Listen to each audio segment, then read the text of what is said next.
여러분 안녕하십니까? NWS 내외 방송 뉴스를 시작하겠습니다.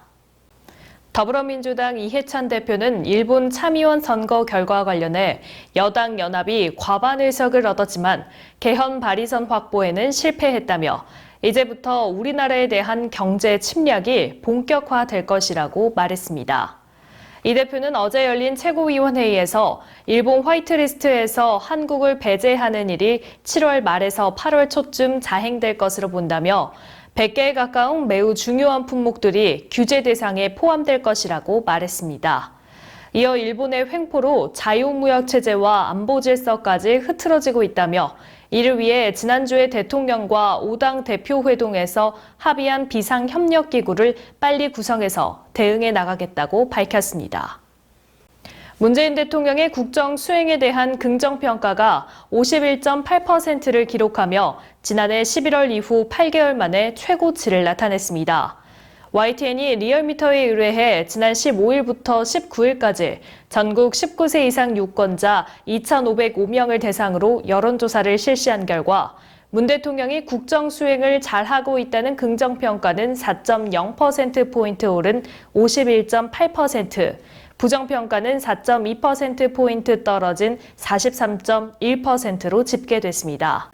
리얼미터 측은 대통령 지지율이 반일 여론과 정부의 강력한 대일 대응 기조 등으로 상승세를 보였다고 분석했습니다. 정당 지지율은 더불어민주당이 지난주보다 3.6%포인트 상승한 42.2%를, 자유한국당은 3.2%포인트 내려간 27.1%를 나타냈으며 정의당은 8.7%, 바른미래당 5%, 민주평화당은 1.6%였습니다. 오는 9월까지 아동수당 지급 연령이 기존 만 6세 미만에서 만 7세 미만까지 확대됩니다.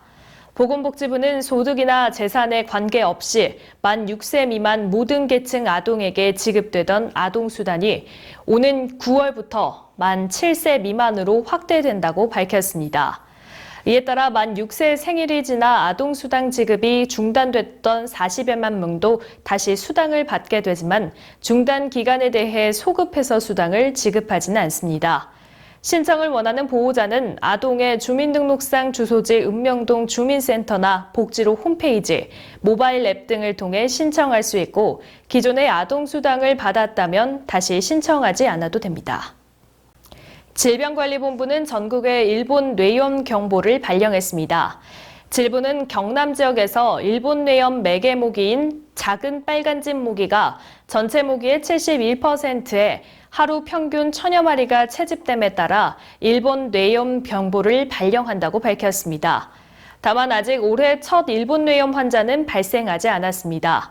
일본 뇌염 바이러스를 가진 작은 빨간집 모기에 물리면 일부에서는 치명적인 급성 뇌염을 앓을 수 있고 이 중 20-30%는 사망에 이를 수 있습니다. 일본 뇌염 예방을 위해 국가 예방접종 사업 대상인 생후 12개월에서 만 12세 이하 어린이는 표준 예방 접종 일정에 맞춰 접종을 마쳐야 합니다. 질부는 야외 활동을 할 때는 밝은 색의 긴 바지와 긴 소매의 옷을 입어 피부 노출을 최소화하고 모기 기피제를 사용할 것을 당부했습니다.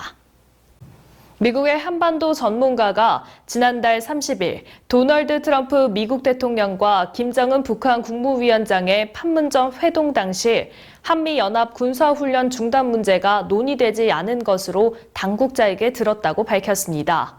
미 국익연구소 해리 카자나이스 한국 담당국장은 현지 시간 21일 폭스뉴스에 기고한 글에서 복수의 백악관 당국자와 한국 당국자들은 연합 군사훈련을 유예한다는 트럼프 대통령의 약속을 알지 못한다고 전했다고 강조했습니다.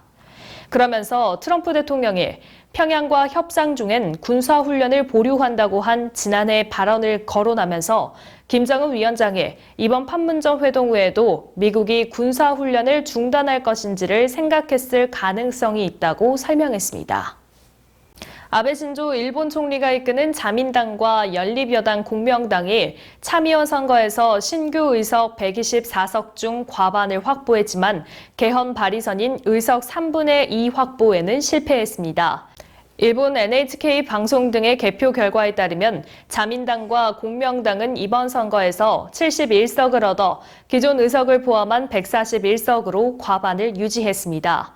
하지만 일본 유신회 등 개헌 우호 세력의 의석을 포함해도 160석에 그쳐 개헌 발의를 위해 필요한 164석에는 4석이 부족했습니다.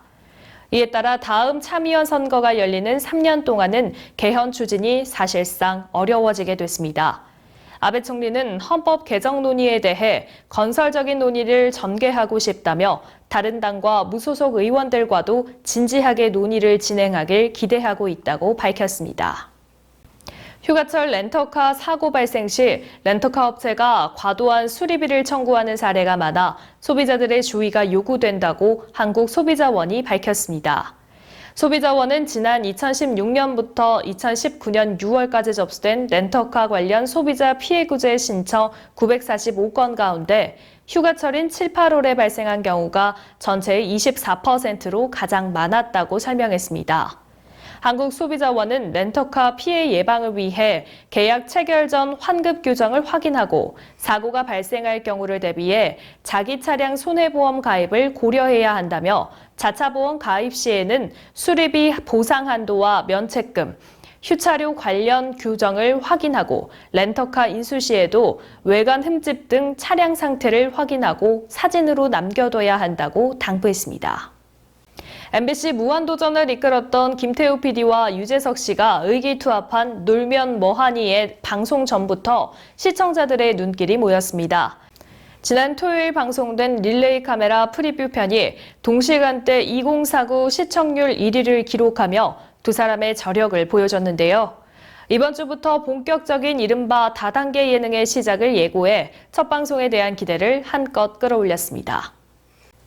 중국의 순양이 세계선수권 남자 자유형 400m 4연패를 달성했습니다.